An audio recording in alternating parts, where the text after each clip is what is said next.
एक बार की बात है, एक गुरु और शिष्य खेतों के रास्ते से कहीं टहलते हुए जा रहे थे तो रास्ते में उन्हें एक जोड़ी पुराने जूते रखे हुए दिखे। उन्होंने इधर उधर देखा तो थोड़ी दूरी पर एक किसान खेतों में काम कर रहा था और वह जूते उसी के थे। यह देखकर शिष्य को शरारत सूझी और उसने मुस्कुराते हुए अपने गुरु से कहा कि गुरुजी, मैं अभी ऐसा काम करने वाला हूं जिससे आप खुश हो जाओगे और हंसने लगोगे। गुरुजी ने उससे पूछा कि तुम क्या करने वाले हो जिससे मैं हंसने लगूंगा। तो शिष्य ने कहा, क्यों ना गुरुजी, हम यह जूते कहीं छिपा दे और हम भी झाड़ियों के पीछे छिप जाएं, और जब वह किसान यहां पर आएगा और उसे जूते नहीं दिखेंगे तो बड़ा मजा आएगा और आपकी हंसी छूट जाएंगी।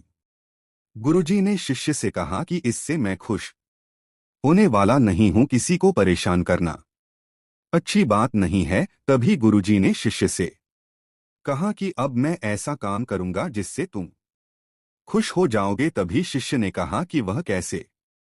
गुरुजी ने कहा, तुम बस झाड़ियों के पीछे छुप जाओ, मैं 2 मिनट में आ रहा हूं। शिष्य झाड़ियों के पीछे जाकर छिप गया और गुरुजी ने उन दोनों जूतों के साथ क्या किया पता नहीं, और थोड़ी देर के बाद वह भी झाड़ियों के पीछे आकर छिप गए। फिर थोड़ी देर के बाद किसान वहां पर आया। जैसे ही उस किसान ने एक जूते में अपना पैर डाला, उसे जूते में कुछ होने का एहसास हुआ। उसने देखा तो जूते में उसे चांदी का एक सिक्का दिखा। किसान ने हैरानी से इधर उधर देखा लेकिन उसे कोई नहीं दिखाई दिया। उसने सिक्का जेब में रख लिया। फिर उसने दूसरे जूते में पैर डाला, उसमें भी उसे चांदी का सिक्का दिखा। यह देखकर किसान भाव खोटा। उसने फौरन दोनों हाथ उठाकर ऊपर वाले से कहा, ए ऊपर वाले, तू बड़ा दयालु है। आज मेरी बीमार पत्नी की दवा और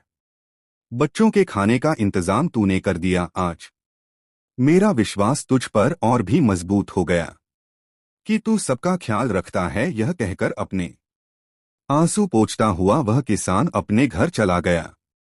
यह नजारा देखकर शिष्य हैरान हो गया और अंदर ही अंदर उसे बहुत खुशी महसूस होने लगी और उसे अच्छा फील होने लगा। तभी गुरु ने अपने शिष्य से पूछा, अब बताओ, इसमें ज्यादा मजा आया या तुम्हारे जूते छिपाने में ज्यादा मजा आता? शिष्य ने अपने गुरु को जवाब दिया कि आज मुझ आपने जिंदगी की सच्ची सीख दी है। जो मजा दूसरों को खुश होता हुआ देखने में है, वह किसी और चीज में नहीं है। दोस्तों, इस कहानी से हमें यह सीख मिलती है कि किसी जरूरतमंद को कुछ दे देना या उसकी मदद करने से बढ़कर कोई और पुण्य का काम है ही नहीं। अब जहां कहीं भी आपको किसी अनजान इंसान के साथ शरारत करने का सूझे तो वहां पर इस तरह की शरारत करके देखना, आपको सच में बहुत मजा आएगा। या फिर आप जब अपना जन्मदिन मनाते हो तो केक या दोस्तों को